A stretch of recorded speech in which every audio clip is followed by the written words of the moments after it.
हम लोग एक्सरसाइज 7.2 का क्वेश्चन नंबर 6 से देखेंगे। इससे पहले का पार्ट 1 का वीडियो में आप देख सकते हैं 1 से 5 तक सॉल्व किया गया है। अब हम लोग यहाँ पे देखते हैं क्वेश्चन नंबर 6।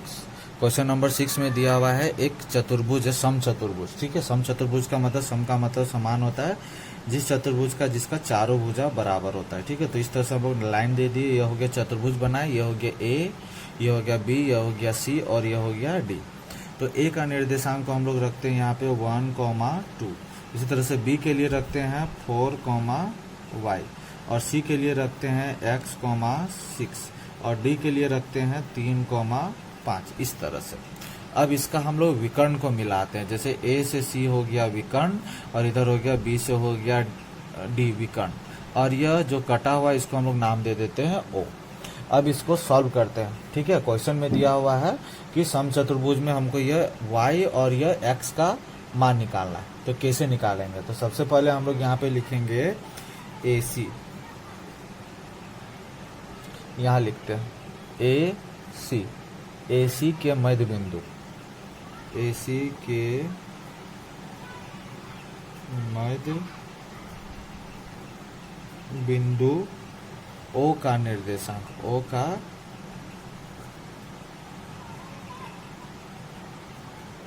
निर्देशांक, AC के मध्य बिंदु O का निर्देशांक मतलब AC कहाँ है? ये देखिए A से C। तो इसका जो फार्मूला होता है मध्य बिंदु का निर्देशांक का फार्मूला होता है x1 प्लस x2/2 और y1 प्लस y2/2। ठीक है, तो हम लोग इसमें से किसी को भी मान सकते हैं, x1 और y1। सपोज दैट हम इसको मान लेते हैं, यह हो गया x1 और यह हो गया y1। ऊपर वाला को मान लेते हैं यह x2 और इसको मान लेते हैं y2। तो यहाँ पे हम लोग लिखेंगे AC में x1 बराबर हो जाएगा 1 और x2 बराबर हो जाएगा x और नीचे हो जाएगा 2, कोमा y1 कितना है? तो यहाँ y1 दिया हुआ है 2 प्लस y2 दिया हुआ है 6 और y हो गया 2। अब इसको लिखेंगे 1 प्लस x/2 और 6 और 2 हो गया 8/2। यह कट जाएगा 4 बार में, तो ये हो जाएगा 1 प्लस x/2 और ये हो गया 4। तो AC का मध्य बिंदु का निर्देशांक ये निकला। अब उसी तरह से हम लोग निकालेंगे यह लाइन BD का। तो यहाँ लिखेंगे हम लोग, लिखते हैं हम लोग BD के मध्य बिंदु का निर्देशांक, मध्य बिंदु का निर्देशांक। BD के मध्य बिंदु का निर्देशांक का फार्मूला हम लोग क्या जानते हैं? वही फार्मूला होता है x1 प्लस x2/2 और होता है y1 प्लस y2/2। तब इसमें भी हम लोग मानेंगे BD कहाँ पे है? तो देखिए ये दिया हुआ है B और ये हो गया D। तो B को हम लोग इसको मान लेते हैं x1 और यह हो गया y1। इसको मान लेते हैं x2 और यह हो गया y2। तो फार्मूला हम लोग x1 बराबर रखेंगे 4 प्लस x2 बराबर हो जाएगा 3/2।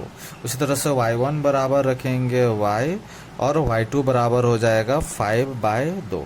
तो यहाँ हो जाएगा 4 और 3 7/2 और इधर हो गया y प्लस 5/2। इस तरह से अब हमको देखिए यह हो गया x और यह भी हो गया x, यह हो गया y और यह हो गया y। तो हमको यहाँ से x और y का वैल्यू निकालने के लिए आगे कैसे इसको सॉल्व करना होगा। आगे हम लोग इसको कैसे लिखेंगे? तो यहाँ पे लिखेंगे x प्लस 1/2 बराबर 7/2। इस तरह से हम यहाँ से x का वैल्यू निकालेंगे। तो यह 2 और 2 नीचे कट जाएगा। ठीक है, तो ऊपर में बच गया x प्लस 1 बराबर 7। तो x बराबर 7 प्लस 1 उधर जाएगा तो -1 और 6 बच गया। x का वैल्यू आया 6। उसी तरह से हम लोग लिखेंगे तथा y वाला के लिए लिखेंगे 4 प्लस y प्लस 5/2। यहाँ 4 नहीं है, बराबर है y इक्वल टू मतलब 4 इक्वल टू y प्लस 5/2। इसके नीचे कुछ नहीं तो 1, 2 1 के साथ गुना होगा तो 4 गुना 2, 1 इसके साथ गुना होगा तो y प्लस 5। तो 4 दूनी 8 बराबर y प्लस 5।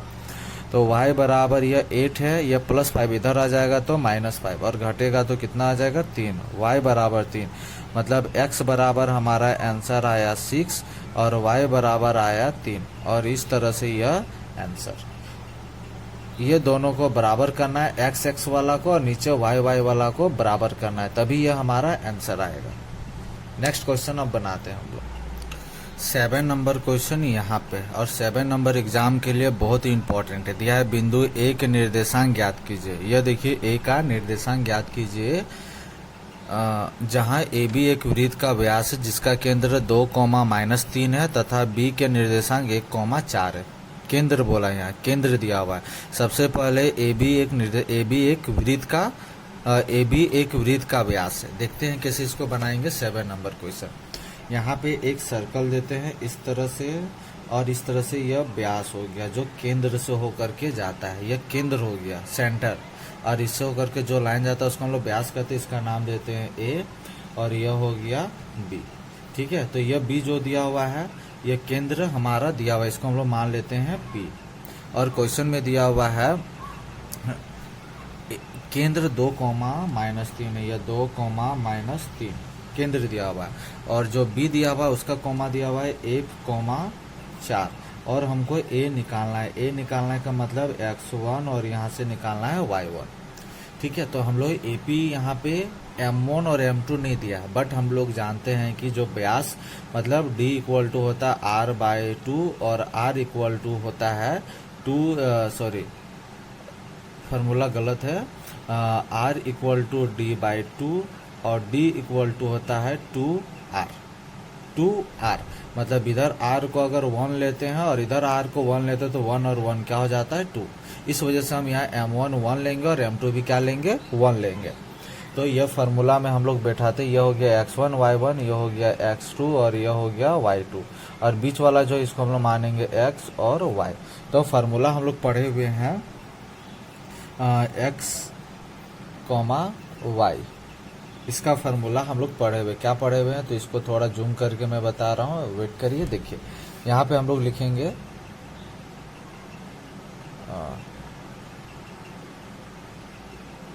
x, y के लिए फार्मूला पढ़े हुए हैं m1 x2 plus m2 x1, y होता है m1 प्लस m2। उसी तरह से होता है m2 y1 plus m1 y2 plus m2 y1 by m1 plus m2। ये फार्मूला हम लोग लगाएंगे। ठीक है, तो x के लिए हमारा x बराबर x के लिए यह फार्मूला, और y के लिए हो गया ये। तो यह हो गया हमारा m1, और यह हो गया m2। तो m1 यहाँ पे रखेंगे 1, और x2 कितना है यहाँ पे 1, प्लस m2 यहाँ पे दिया हुआ 1, और x1 दिया हुआ है x1 बाई m1 1 प्लस 1, और x बराबर यहाँ दिया हुआ है 2। तो यहाँ पे यह हो गया 2, और इधर 1 को 1 से मल्टीप्लाई करते तो आता है 1, बीच में लाइन खींच देते। ठीक है, यह मान लेते x के लिए फार्मूला है, और यह हो गया y के लिए। तो यहाँ 1 को 1 से गुना किया तो आया 1, प्लस यहाँ हो जाएगा x1, और नीचे 1 और 1 हो जाएगा 2। तो 2 को इस 2 के साथ गुना करेंगे तो आया 4, और यहाँ हो गया 1 प्लस x1। तो x1 बराबर हो जाएगा ये 4 प्लस 1 इधर आ जाएगा तो -1, 4 में से 1 जाएगा तो 3, मतलब x1 हो गया 3। उसी तरह से y1 के लिए फार्मूला यहाँ पे m1 पहले y1 देखते हैं, यहाँ दिया हुआ है -3, और m1 दिया हुआ है 1, और y2 दिया हुआ है 4, m2 है 1, और y1 पता नहीं है तो यहाँ रहने देते। m1 और m2 हो जाएगा 1 प्लस 1, तो यहाँ हो जाएगा -3 इक्वल टू 4 को 1 के साथ गुना करेंगे 4, y1 को y1 हो जाएगा यहाँ, और यहाँ हो गया 2 से इसको गुना किया तो आ गया -6, और इधर -6 हो गया। अब यहाँ बच गया आपका 4 प्लस y1। अब यह y1 इधर हो गया -6 है, +4 इधर जाएगा तो हो जाएगा -4, और घटाएंगे मतलब -4 और -6 हो जाता है -10। y1 बराबर हो गया -10। तो इस तरह से हम लोग इसको बना सकते हैं। देखते हैं इसका आंसर सही है या गलत है। देखेंगे यहाँ पे x1 इक्वल टू आ गया 3, और y1 इक्वल टू आ गया -10। तो यह लिखेंगे x1 और y1 इक्वल टू 3, -10, और यह है आंसर। नेक्स्ट क्वेश्चन सॉल्व करते हैं। 8 नंबर क्वेश्चन सबसे ज़्यादा इम्पोर्टेंट है इस चैप्टर के लिए, इसलिए VBI कर लीजिए। VBI का मतलब होता है वेरी वेरी इंपॉर्टेंट। यदि A और B क्रमशः -2, -2 और 2, -4 हो तो P के निर्देशांक ज्ञात कीजिए ताकि AP बराबर 3/7 AB हो और P रेखाखंड AB पर स्थित हो। यह क्वेश्चन देखिएगा 7 नंबर जो इससे पहले हमने बनाया और 8 नंबर दोनों हम लोग ऐसे बना रहे हैं कि डिफरेंट है दूसरे से। दूसरा कोई इसको के मान के बनाता है, इसमें हम के मान करके ही नहीं बनाएंगे। जैसे यहाँ पे क्वेश्चन में सबसे पहले हम लोग फिगर ड्रॉ करते हैं, तो यह हो गया फिगर, नाम दे देते हैं। यह फिगर में यहाँ पे क्वेश्चन में दिया हुआ है AB, तो इसको नाम दे दिया गया A और यह हो गया B। A का निर्देशांक जो दिया हुआ है -2, -2 और B का निर्देशांक जो दिया गया है 2, -4 और P जो हो गया, P में यहाँ पे हमारा दिया हुआ नहीं, इसको हम लोग मानेंगे x, y। और साथ में इसमें एक चीज़ और दिया हुआ है, क्या दिया हुआ है कि इसमें एक चीज़ और दिया हुआ है AP इक्वल टू 3/7 AB। आप इस चीज़ को देखिएगा जो अभी मैं दिखा रहा हूँ, AP इक्वल टू 3/7 AB, यह इंपॉर्टेंट है। ठीक है, यहाँ पे बहुत सारे आप मैथ्स देखेंगे सब डिफरेंट बनाए गए। इसमें मैं कैसा डिफरेंट बना रहा हूँ, जैसे AP है, AB को इसके नीचे ले आएंगे, AB इधर बच गया 3 और इधर हो गया 7, मीन्स यहाँ हो गया AP बराबर 3 और इधर हो जाएगा AB बराबर हो जाएगा 7। तो AP कहाँ है फिगर में, यह हो गया 3 और ये देखेंगे फिगर अच्छे से यहाँ टोटल जो दिया है 7, तो ये 3 हो गया, तो ये कितना हो जाएगा, ये 4, क्योंकि 3 और 4 दोनों को जोड़ेंगे तब ना 7 आता है। तो ये हो गया हमारा M1 और ये हो गया M2। देखिए कैसे निकालें यहाँ पे PB, मतलब हो गया AB minus AP equal to 7 - 3 बराबर 4।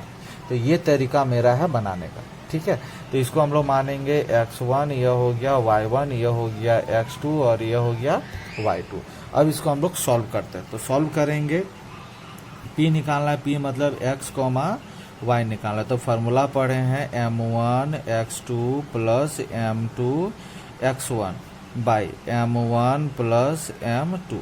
उसी तरह से पढ़े हैं M1 y2 plus M2 y1 by M1 plus M2। तो M1 का फार्मूला मतलब M1 दिया हुआ है 3 और x2 दिया हुआ है 2, फिर M2 दिया हुआ है 4 और x1 दिया हुआ है -2। लिखेंगे 3 + 4। उसी तरह से M1 दिया हुआ है 3 और y2 दिया हुआ है -4 प्लस M2 दिया हुआ है 4 और y1 दिया हुआ है -2 और नीचे लिखेंगे हम लोग 3 + 4। तो हो जाएगा 3 दूनी 6 प्लस माइनस होता -4 दूनी 8 और 4 3 हो जाएगा 7। 4 तिया हो जाएगा 12 प्लस माइनस हो जाएगा -4 दूनी 8, 4 और 3 हो गया 7। अब 6 में से -8 घटाएंगे तो -2/7 और यहाँ 12 8 हो जाएगा -20/7 और यह हो गया आंसर। तो इस तरह से इसको बनाना है। 9 नंबर जो क्वेश्चन है वो इम्पोर्टेंट नहीं है एग्जाम के लिए। जैसे हम लोग 2 नंबर क्वेश्चन बनाए थे उस तरह से 9 नंबर क्वेश्चन बनाना है। ठीक है, हम लोग 10 नंबर क्वेश्चन देखते हैं, वो भी इम्पोर्टेंट नहीं है बट 10 नंबर क्वेश्चन हम लोग बना लेते हैं। ये लास्ट क्वेश्चन है 10 नंबर। 10 नंबर में दिया हुआ है एक समचतुर्भुज है जिसमें A 3,0, B 4,5, C -1,4 और D -2,1 है। ठीक है, तो हम लोग इसमें से हम समचतुर्भुज का क्षेत्रफल निकालने बोला है। तो सबसे पहले हम लोग यहाँ से लिखेंगे AC को इधर मिलाएंगे और इधर हम लोग मिलाएंगे D से लेकर के B को, इस तरह से। ठीक है, और हम लोग यहाँ से दूरी सूत्र का फॉर्मूला लगा करके हम लोग AC निकालेंगे। इसमें हिंट्स भी दिया हुआ है। तो AC का दूरी सूत्र पढ़े हुए हैं क्लास मतलब 7.1 एक्सरसाइज में। क्या पढ़े थे, x2 - x1 का whole square plus y2 - y1 का होल स्क्वायर। तो यहाँ से AC निकालेंगे। तो AC निकालेंगे कैसे, तो हम लोग AC निकाले तो इसको हम लोग मान लेते हैं, यह हो गया x1 और यह हो गया y1, इसको मानते हैं x2 और यह हो गया y2। तो x2 दिया हुआ है यहाँ पे -1 और x1 दिया हुआ है 3 का होल स्क्वायर, y2 दिया हुआ है यहाँ पे 4 माइनस y1 है 0 का होल स्क्वायर। तो यहाँ लिखेंगे -1 और -3 हो जाएगा -4 का होल स्क्वायर। 4 में से 0 घटाएंगे तो आ जाता है 4 का स्क्वायर। अब -4 का स्क्वायर करते तो आता है 16 और +4 का स्क्वायर करते हैं तो भी आता है 16। 16 और 16 जोड़ते हैं तो आता है 32 और इसको तोड़ते हैं तो ऐसे टूटता है 2 दूनी 4, 4 दूनी 8, 8 दूनी 16, 16 दूनी 32। एलसीएम निकालते हैं। देखिए 2 ठो 2 है, बाहर आया 1 ठो 2, 2 ठो 2 है, बाहर आया 1 ठो 2 और यहाँ रह गया 2। तो यहाँ हो गया 2 2 जा 4√2। उसी तरह से अब हम लोग निकालेंगे BD के लिए। तो BD के लिए हम लोग किसी को भी मान सकते हैं। इसको मान लेते हैं x1 और इसको मान लेते हैं y1। यह हो गया x2 और यह हो गया y2। तो BD बना रहे हैं तो यह फार्मूला क्या था हमारा, x2 माइनस x1 का whole square plus y2 minus y1 का होल स्क्वायर। तो x2 यहाँ पे दिया हुआ है -2 और x1 यहाँ पे दिया हुआ है 4 तो होल स्क्वायर प्लस y2 दिया हुआ है यहाँ पे -1 और y1 दिया हुआ है यहाँ 5 का होल स्क्वायर। तो माइनस माइनस प्लस होता है तो 4 2 6 -6 का होल स्क्वायर प्लस 5 और 1 हो गया -6 का होल स्क्वायर। तो 6 छक हो जाएगा 36 और इधर हो गया 6 छक 36। तो 36 और 36 होता है 72। तो इसको तोड़ते तो आता है 6 छक 36 और 36 दूनी 72। तो 2 को 6 है, बाहर आएगा तो 1 6 और घर में रह गए यहाँ √2। तो यह निकला BD। अब हम हिंट्स के अकॉर्डिंग देखेंगे। यह हिंट्स में दिया हुआ है सम चतुर्भुज ABCD का क्षेत्रफल बराबर 1/2 गुना दोनों विकर्णों का गुणनफल। तो यहाँ देखेंगे 1/2। एक विकर्ण का नाम जो है वो AC है, दूसरे विकर्ण का नाम दिया हुआ है BD। अब दोनों का गुणनफल करते हैं तो 1/2 AC बराबर है 4√2 और BD बराबर दिया हुआ है 6√2। तो यह 2 से यह कटेगा तो यह √2 और √2 कट जाएगा। तो कटेगा तो यहाँ बच गया 4 गुना और यहाँ बच गया 6। तो 6 चौक कितना हो जाता है 24। 6 चौके 24 और इस तरह से ये 24 हमारा क्या है आंसर आ गया है। ठीक है, 24 यहाँ पे लिखेंगे वर्ग इकाई और ये है आंसर। तो इसी के साथ ये एक्सरसाइज 7.2 भी खत्म हो गया। बहुत ही जल्द हम लोग एक्सरसाइज 7.3 में पढ़ेंगे। ठीक है, उम्मीद करते हैं कि ये वीडियो आपको पसंद आया हो। अगर पसंद आया तो आप इसे जरूर सब्सक्राइब करिएगा, दोस्तों के साथ शेयर भी करिएगा, लाइक कमेंट करके हमें बताइए भी कैसा लगा। ठीक है।